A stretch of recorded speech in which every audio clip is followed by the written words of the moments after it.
Good afternoon बच्चों। उम्मीद करता हूँ कि अब तक जो कुछ भी आपको पढ़ाया गया है उसको आपने पढ़ लिया है और अपनी कॉपी में अच्छे तरीके से कर भी लिया होगा।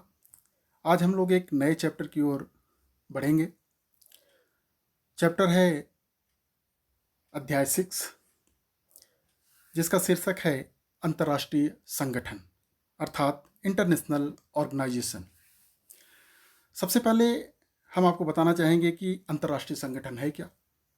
तो बच्चों, संप्रभु राज्यों के उस औपचारिक समूह को अंतर्राष्ट्रीय संगठन की संज्ञा दी जाती है, जिसका निर्माण कुछ निर्दिष्ट उद्देश्यों की प्राप्ति को ध्यान में रखकर किया जाता है।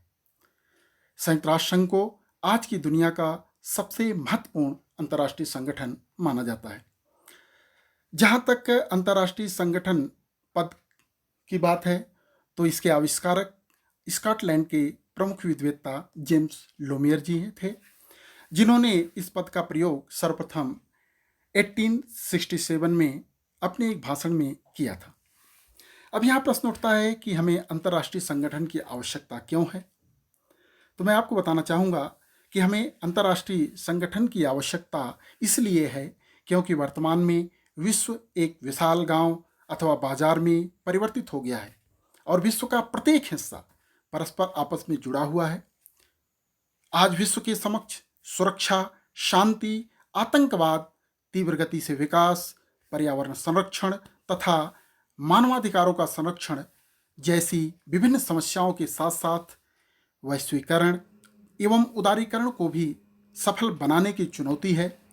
दुनिया की नज़र में एक ऐसे संगठन शांति और प्रगति के प्रति मानवता की आशा के प्रतीक हैं, इसलिए हमें अंतर्राष्ट्रीय संगठन की आवश्यकता है।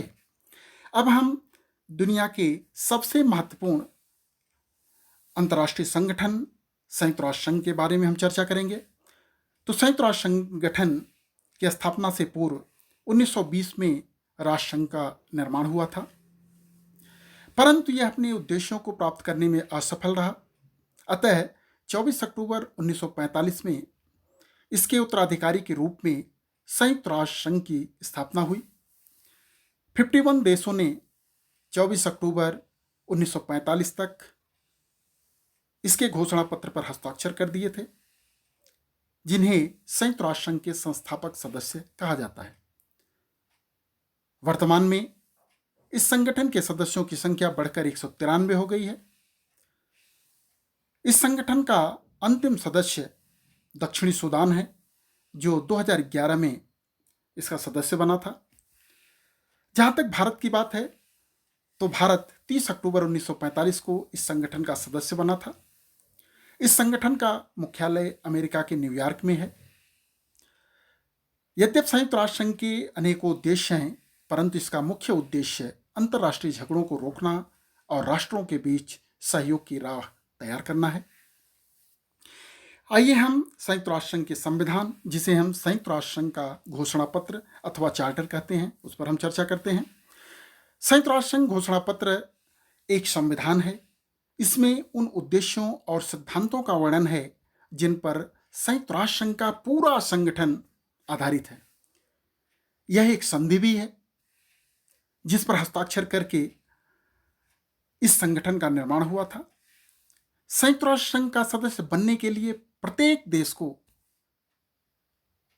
इस घोषणा पत्र पर हस्ताक्षर करना अनिवार्य है, और न केवल हस्ताक्षर करना बल्कि इस संविधान के प्रति समादर करने के प्रति अपनी प्रतिबद्धता व्यक्त करनी भी होती है।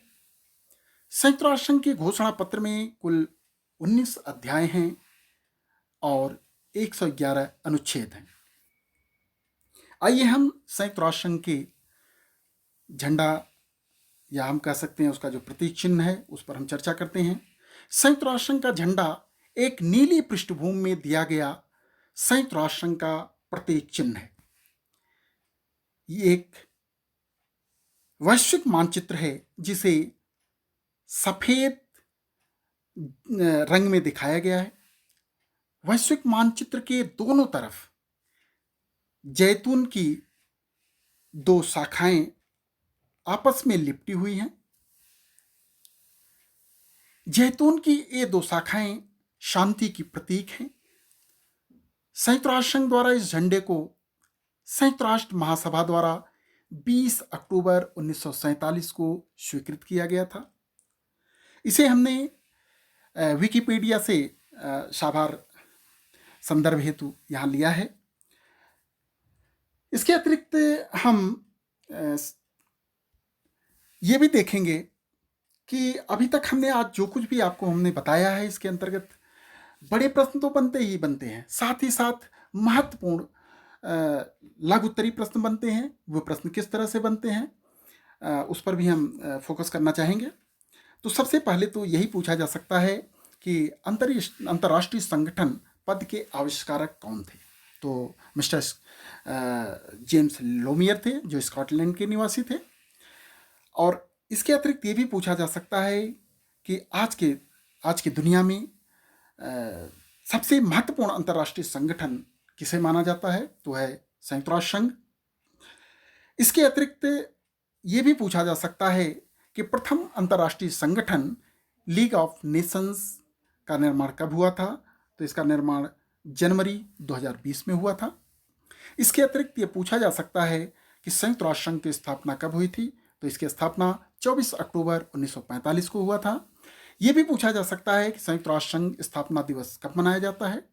तो बच्चों, 24 अक्टूबर को प्रतिवर्ष संयुक्त राष्ट्र संघ स्थापना दिवस मनाया जाता है। इसके अतिरिक्त यह भी बार बार पूछा गया है कि संयुक्त राष्ट्र संघ के संस्थापक सदस्य कितने थे। तो बच्चों, 51 देश थे जिन्होंने 24 अक्टूबर 1945 के पहले, या आप कह सकते हैं कि संयुक्त राष्ट्र संघ के चार्टर को लागू होने से पहले, इस पर हस्ताक्षर कर दिए थे। इसके अतिरिक्त ये भी पूछा जाता है कि वर्तमान में संयुक्त राष्ट्र संघ के कुल कितने सदस्य हैं। तो 193 सदस्य हैं।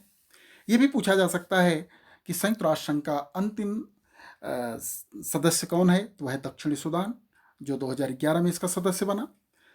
इसके अतिरिक्त ये भी पूछा जा सकता है कि भारत इसका कब सदस्य बना।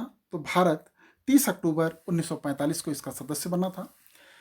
इसके अतिरिक्त एक महत्वपूर्ण प्रश्न ये भी बनता है कि संयुक्त राष्ट्र संघ का मुख्यालय कहाँ है। तो मैं बच्चों बताना चाहूँगा कि इसका मुख्यालय न्यूयॉर्क में है। और एक चीज़ और बताना चाहेंगे आपको कि अंतर्राष्ट्रीय न्यायालय को छोड़कर बाकी सभी अंगों का मुख्यालय न्यूयॉर्क में ही है। इसके अतिरिक्त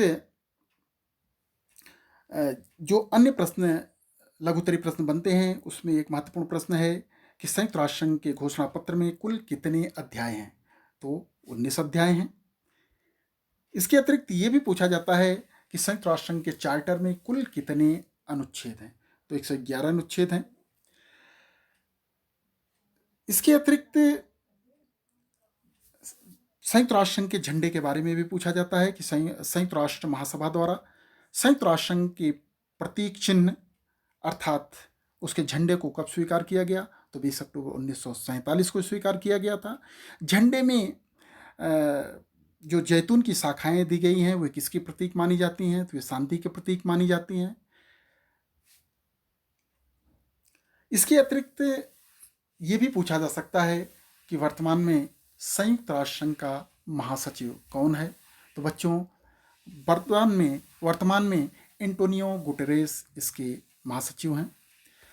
उम्मीद करता हूँ कि आज जो कुछ भी हमने आपको बताया है उसको आप ध्यान से पढ़ेंगे और साथ ही साथ इसको अपनी कॉपी में भी नोट करेंगे। इसकी PDF भी मैं आपको शेयर कर रहा हूँ। Thank you.